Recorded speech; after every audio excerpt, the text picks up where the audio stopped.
Rabbi Eliot Baskin has taken us on several journeys, and he is back for another armchair travel program on Jewish geography with Kosher Koalas, Australian Jewry.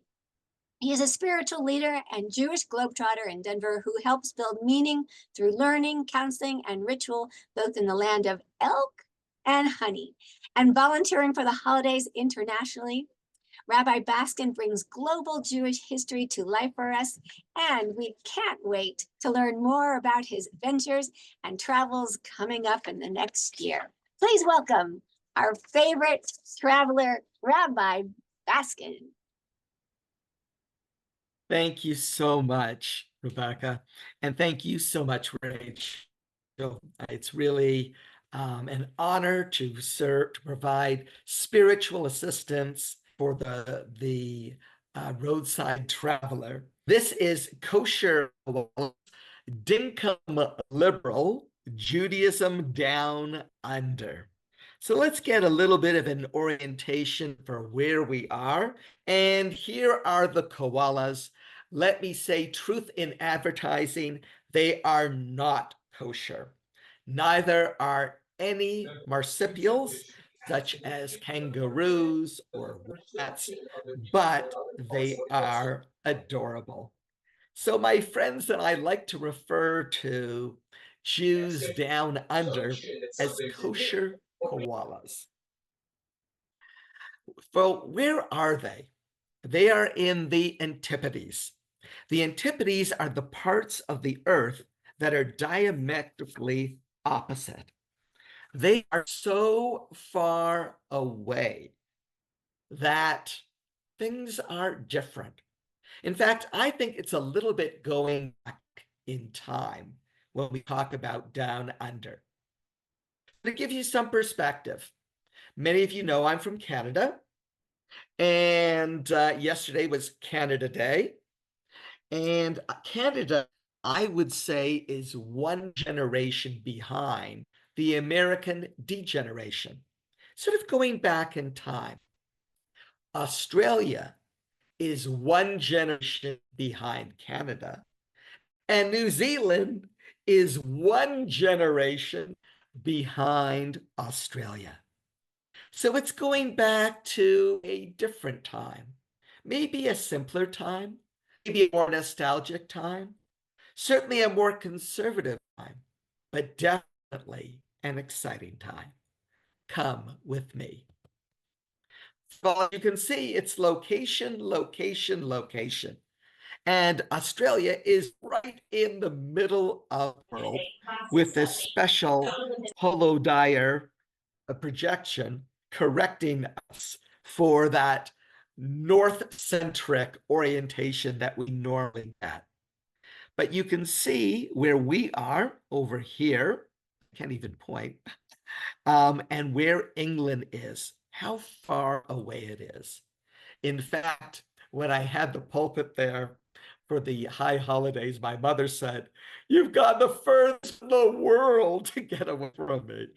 But truly, it was like 18 hours away. But I said, I'm really not so far away, because on Rosh Hashanah, when I sound the shofar, it's the first place in the world to hear it. So let's see how big Australia is. If you were to superimpose it on North America, you can see it goes all the way from Canada to Mexico.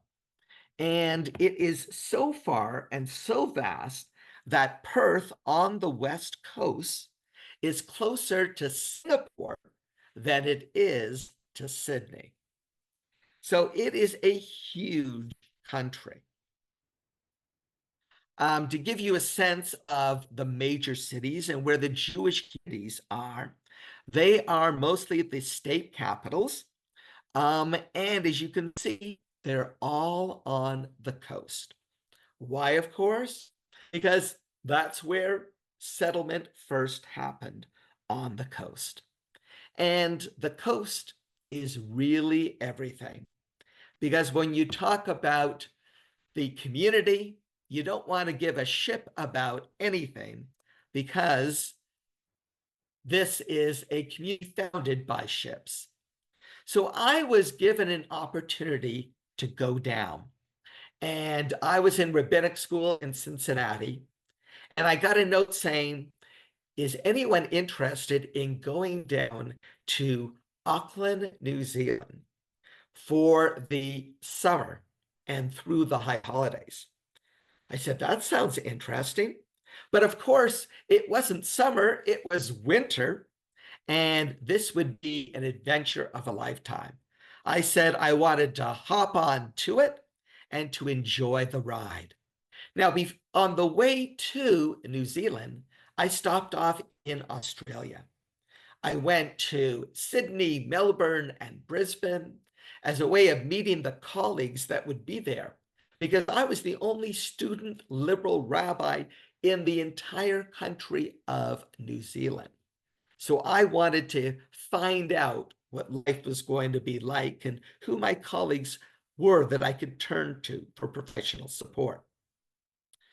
So there I was, 1982, Auckland, New Zealand. You can see the different hairstyles the synagogue looked like at Congregation Beth Shalom. And also when I was there, I went throughout the country to the other liberal congregations like Temple Sinai in Wellington. And I loved it so much. And the Australian colleagues loved me so much that they said, would you come back next year? And so the next year I came back and I spent 6 months down under. Now, things were a little bit unusual there. There I was at the first bar mitzvah. And can anyone see what that beautiful sculpture is? Yep, it's a kangaroo out of ice as the centerpiece. And there I am on the right, under the doorway to the synagogue. And you can see that incredible yarmulke or mitre that I'm wearing. Very different than the Sydney typical hats that we have, but was really something that you'd see in Britain, because they dress in a different way, much more formally. And that was sort of going back in time. So there I was, a student rabbi.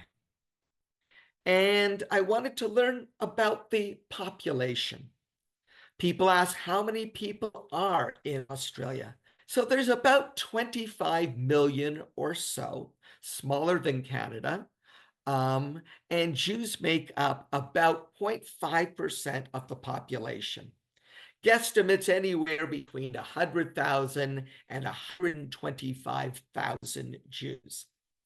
And about 10% of them are progressive Jews or liberal Jews. In Australia, you have the vast majority, which call themselves to be Orthodox, but they are really Anglo-Orthodox in sort of a way that BMHBJ calls itself traditional, where there's an Orthodox rabbi, but many people will still drive there on holidays and Shabbatot. So it's an interesting mix, but that's the way it is back in Britain, where the community originally came from. And it's the origins which are quite incredible. But I want to give you, before that, I want to teach you one word, and that's called dinkum. Dinkum means genuine, true, or honest, on the level. Or I would say, sometimes when we talk about the real McCoy, it's an Aussie slang word for genuine. And I want to talk about dinkum Jewry and the origins as a way of giving you the inside story and a big picture to understand the specialness of this very unique country. How unique is it? Well, it's the only country in the world where we know the exact date and place that the Jewish community was founded. How do we know? Because Jews were there right from the beginning. This was the first fleet that came from London, England, to settle Australia as a penal colony. The fleet arrived on the 26th of January, 1788, in what was then called Botany Bay, what we know today as Sydney, New South Wales. And this was the founding of the European settlement on the continent of Australia. Now, of course, a caveat, of course, there was Aboriginal life and society and culture and religion and all sorts of sophisticated indigenous settlement before the Europeans came in 1788. And so sadly, as in here, the Aboriginal life was hurt very much by the discrimination and what happened in Australia. So much so that they even have a National Sorry Day when they apologize to all of the Aboriginal Indigenous people. But that's another story. So we have Australia founded as a penal settlement. And on those first ships were Jews. Now, 7% of the first fleet's convicts were indeed Jewish. The names were all put here.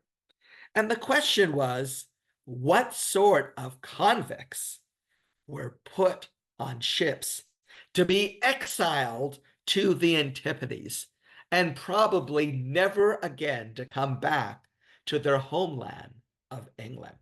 Now, you'll recall at the time that England was a very bustling place, but it was overcrowded. It was filled with crime. The industrialized society was starting to going, and there was so much poverty, so much overcrowded. It was not the best place to be. And they tried to crack down on crime by sending people away for life. Now, what were some of the crimes that people were involved in? Well, stealing a loaf of bread, or how about a copper kettle, or even a basket of laundry. And in the case of Esther Abrahams on the left, she stole 2 lengths of lace. For these were Jews who were really hapless. They were lower to middle-class workers. There were clerks, tailors, peddlers, and even prostitutes. And they were sentenced to life imprisonment in this penal colony. Oy. But Jews were there right from the very beginning. So there you can see a picture of the convicts, and most of the convicts were all male. Even today, if you talk about in our penal system or our penitentiaries, we have a lot more men than we do women, which makes for an interesting start for the society. Because if there are many more men than women, then if there's any women there, it makes the women very desirable, which makes intermarriage a certainty, prostitution and mistresses unavoidable. And a lot of the men sought companionship in other men. So they would call their dear friends a mate. And that's where we get that expression that sometimes you hear. Hey, mate. Hello. That mates were trusted soul friends. Not necessarily sexual, but I'm sure there was some of that with such a preponderance of men and not of women. So what were the first conditions like? Being so far away from Mother England, they were hard. There was drought, there was flooding, there was starvation, which made bread a priority over religion, family, and community. It was each man to do the best that they could. Now, there were some clergy, but they were viewed as moral policemen rather than teachers. And the Church of England had mandatory chapel, which means everyone had to go. So you can imagine if the clergy were part of the system, not giving you a choice and being repressive, that they weren't trusted, they weren't liked, and they weren't followed, which set up a pattern for religious life going forward. What was the first instance of public prayer? Well, it was this rather sordid story of Jewish worship at the public gallows. You can imagine someone there dangling and saying the Shema before he died. And therefore, what was the very first communal activity? And according to tradition, the very first thing a Jewish community needs to have, if it's going to be a community, well, it needs to have a cemetery.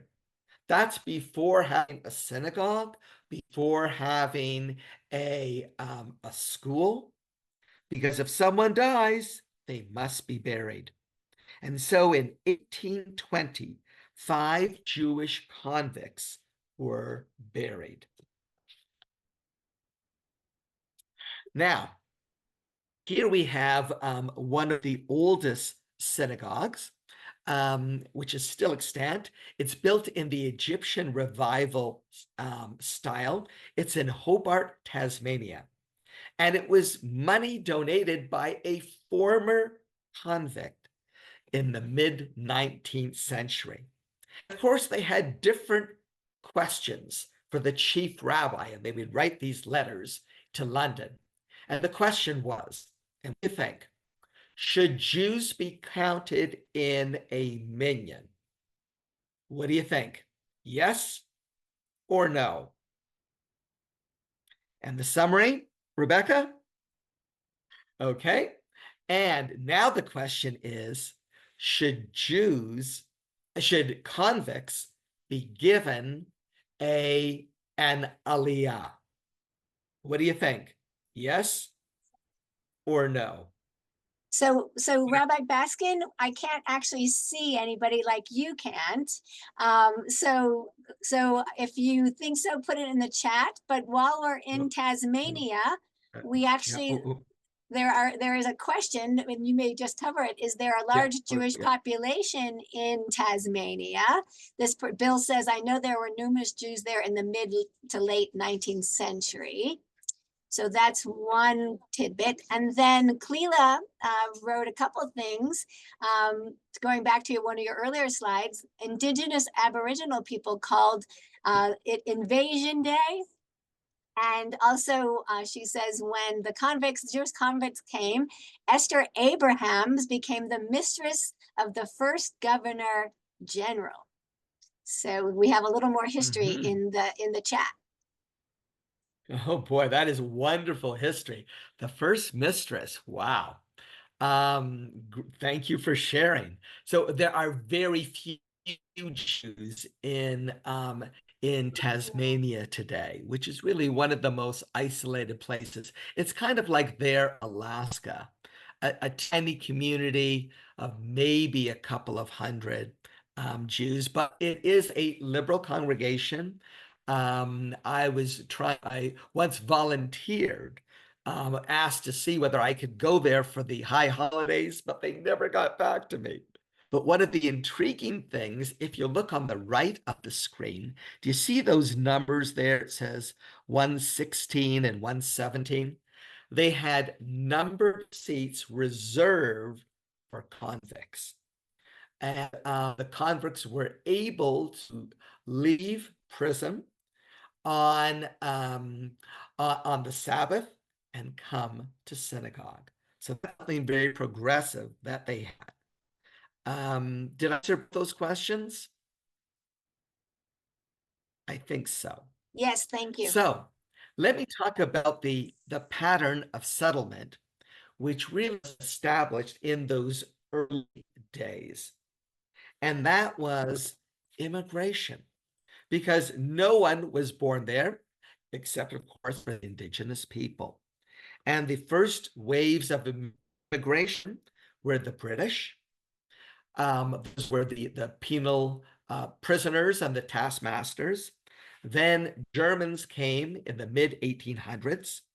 And then between 1880 and 1910, the Russians came, Russian Jews. And then just before, during, and after the Holocaust, refugees came. The slang was the refos. Many Poles went to Melbourne. Hungarians went to Sydney. And in the last couple of decades, many South African Jews came. When the situation deteriorated under apartheid and crime escalated and there was no hope for the Jews, many of the Jews went to Sydney and Melbourne. And if you think about it, Johannesburg and Cape Town, being in the same hemisphere, the same British traditions, and the same conservative life, found home in Sydney and Melbourne. And the South African Jews rejuvenated the communities there. In fact, when I went to be the student rabbi at North Shore Temple Emmanuel in Sydney, the rabbi was Jewish, both the Orthodox and the Reform rabbi, or the liberal or progressive rabbi is called, plus all the teachers were South Africans. Most of the board members were South Africans because they had a fine community. They brought some of the best of the South African community to Australia. And then also more Russians did come. And finally, Israelis have come, and some Americans. So this is the pattern of immigration. But the other salient feature is isolation. It's still so far away. Now, it's less far today when you have nonstop flights from LA and San Francisco going to Sydney and Melbourne. But years ago, you couldn't go direct. You had to stop in Fiji or Haiti or Hawaii, which I did, which expanded my global adventures. But it still is far. And the community feels isolated, which really makes it its own community and self-reliant. Another aspect of the community is socioeconomic mobility. The fact that people came as prisoners, as convicts, but they worked their way up. In the same way here in this country, they were able to work their way up. And there weren't any barriers to Jewish participation because Jews were there right from the very beginning and were accepted. And there wasn't that anti-Semitism that we've seen in other countries. So even when the Jews wanted to come to America in 1654, when the Dutch Jews fled from Recife, Brazil, Peter Stuyvesant wanted to turn them away. And it was only the intervention from the Dutch Indies Company in Amsterdam that implored the Dutch governor to let the Jews in. Rather, in Australia, they were dinkum Aussies, genuine Aussies, right from the beginning. Their characteristic is they're urban.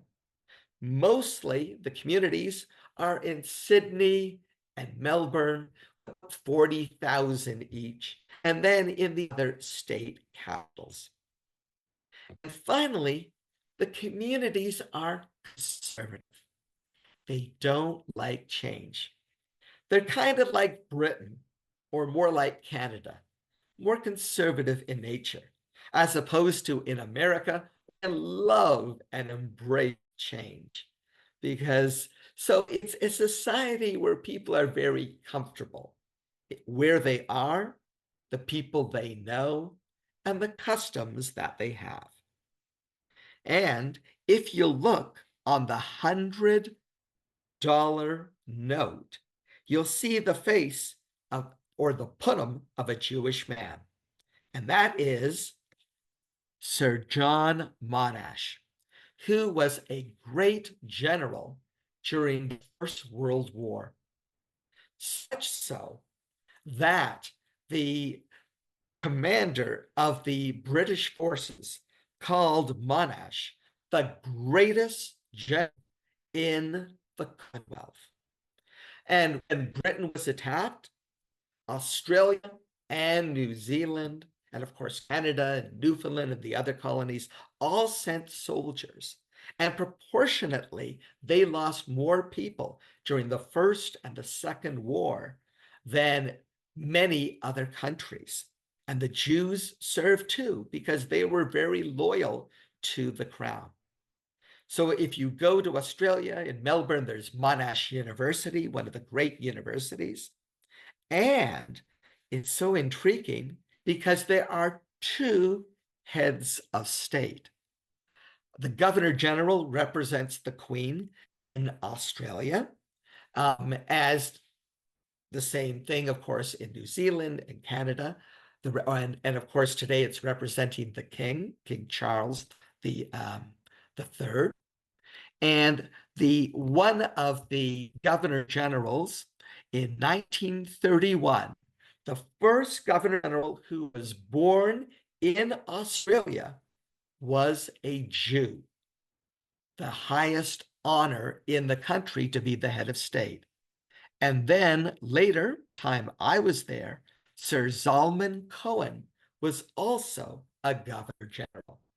So I wonder in this country when we will ever have a Jewish president or head of state. But Jews have excelled there in the military, in business, in government, in the judiciary, and that is one of the things about Australian Jewish society.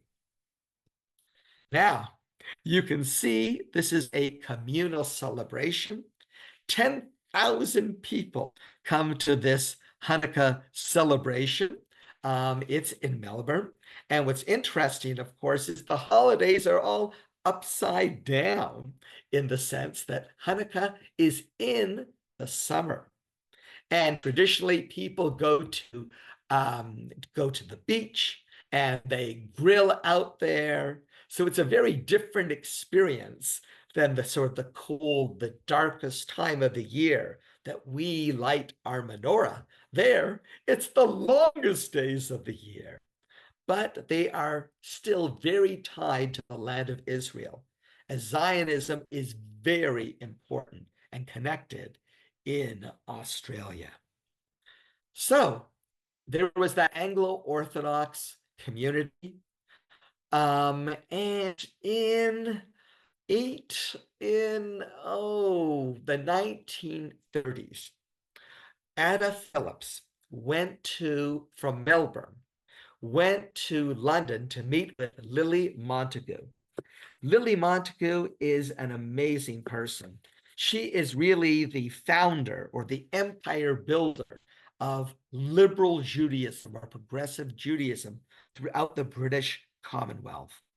She had that missionary seed to make progressive Judaism flourish all over the world.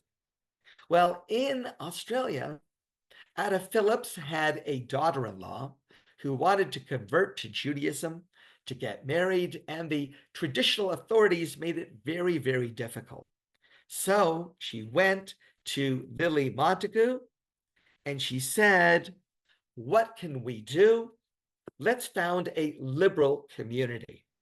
And so in the 1930, Temple Beth Israel was founded.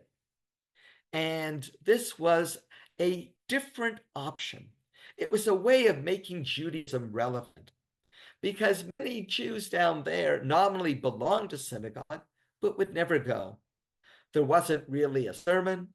Services were frequently all in Hebrew, and it wasn't contemporary because people wanted to have music. In those days, they would have the organ, today a guitar, to make services joyful. And that's what happened. So Beth Israel was founded, and they needed to have a rabbi. And so there were rabbis, and the first rabbis came from America. The first rabbi was a mistake. It was Rabbi Jerome Mark, who came from Selma, Alabama. And I had the privilege of visiting that synagogue before. That's the same town where Martin Luther King preached and had a pulpit. And he came and he wanted the service to all be only in English with no Hebrew.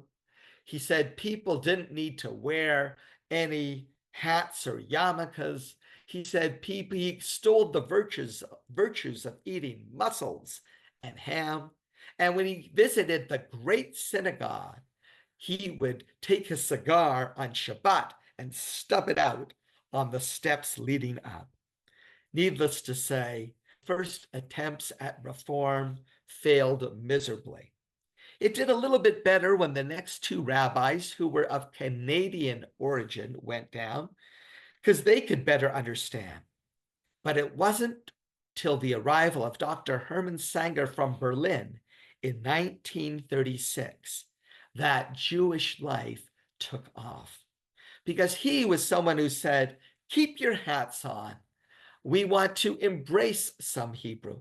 And he also embraced all of the refos, the refugee Germans coming in, that the Anglo-Orthodox synagogues didn't want to have anything to do with. These new people coming in with their German accents.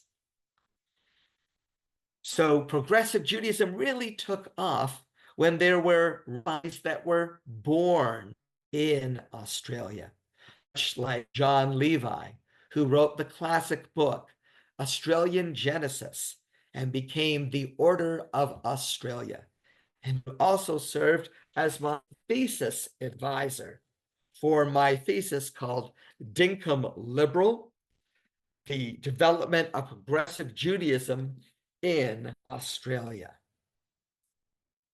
And after Melbourne liberal Judaism took off, there was expansion to Sydney and state capitals and all over the region. And this was because it was meeting the needs. But still, only 10% of the population became liberal, as opposed to in America, Reform Judaism is the largest, because this is a liberal society and people embrace freedom of choice and the ability to worship any way they want. There, it was more conservative and people didn't like change. Now, one word before we come back to beautiful Colorado about the kosher Kiwis, or the Jews of New Zealand.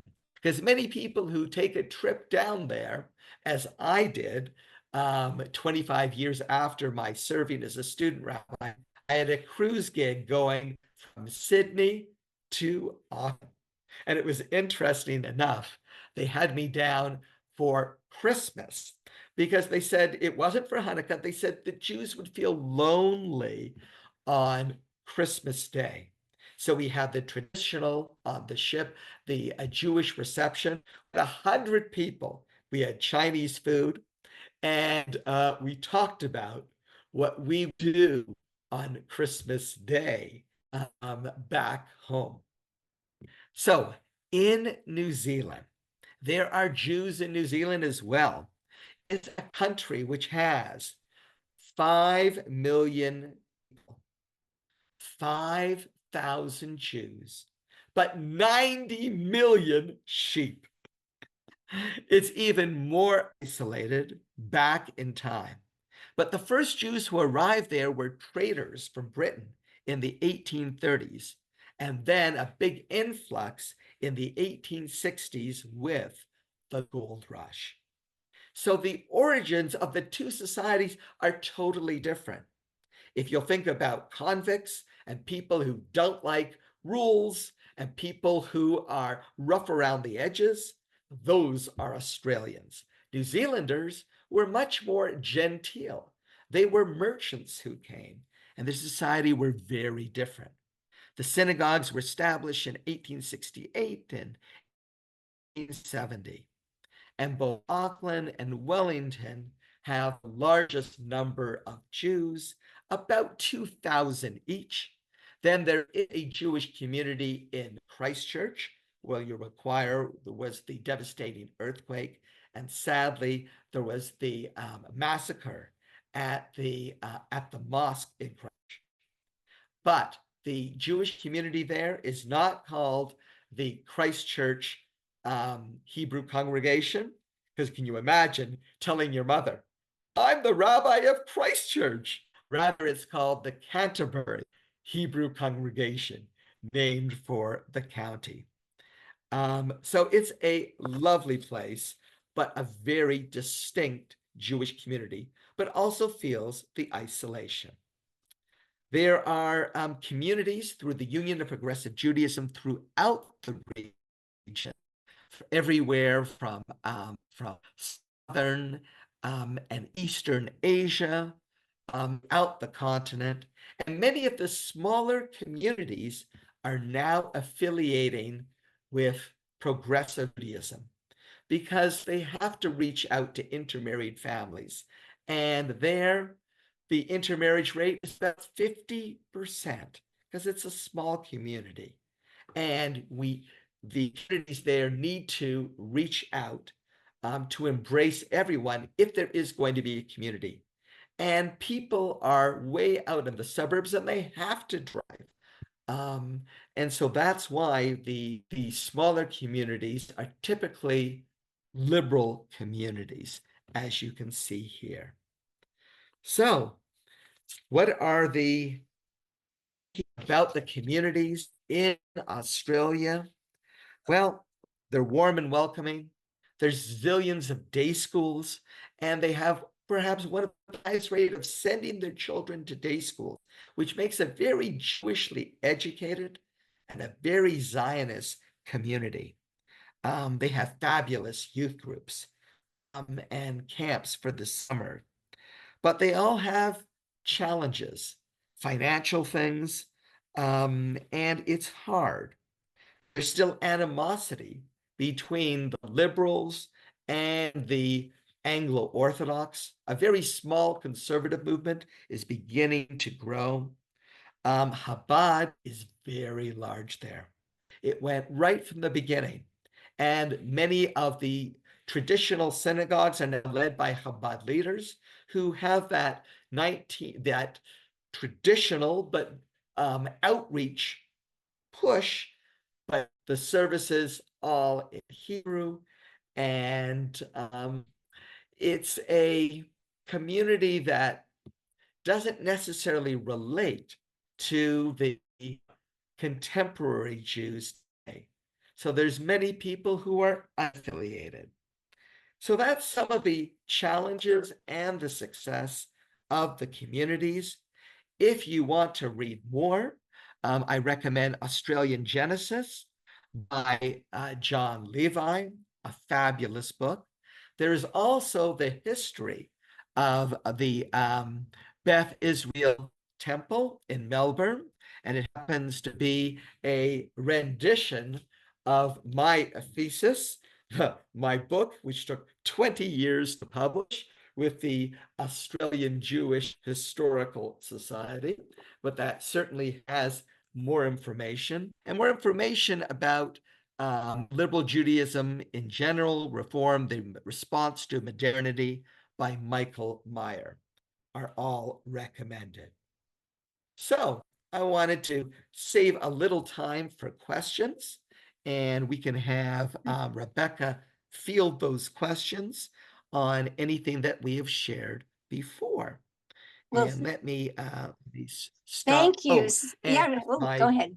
final thank you before we get the questions. Cheers, mate, to Rabbi, and thank you. And if you want to take a screenshot, this is my travel website for High Seas Travel. You can also follow my blog at cyberrebby, and you can contact me at either cyberrebby or cybertravel@gmail.com. Rabbi Baskin, I want to say thank you for taking us on this dinkum journey. And it was fun to learn how deep your roots go back into Australia and learn about your history there and even the history hundreds of years ago. So thank you so much for taking us on such a wide century laden history of these two countries. How many synagogues are there in Australia, New Zealand? There's close to about 50 today. Again, some of them are very small. There's about 15 progressive congregations that have their own buildings. But many of the Orthodox ones are really tiny little steeples. But then if you go to Sydney, there's the Great Synagogue downtown, beautiful. So it's and many of them are sort of downtown. The communities were slower to go to the suburbs. That's where the liberal communities went, and Chabad went. And that's why you have usually the big Orthodox ones, the cathedral ones, more downtown. Yes, the university was founded after his death, because again, he was a First World War general.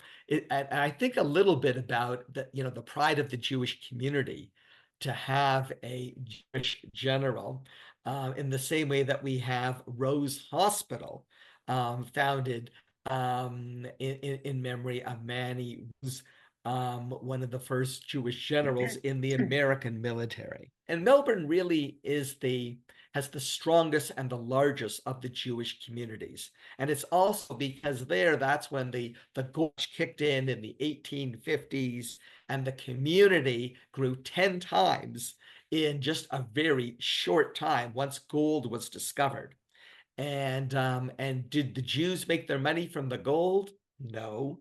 They made it the same way here in Colorado, from being the merchants and the peddlers, giving the products, the clothing and the implements and the provisions to help the miners mine the gold.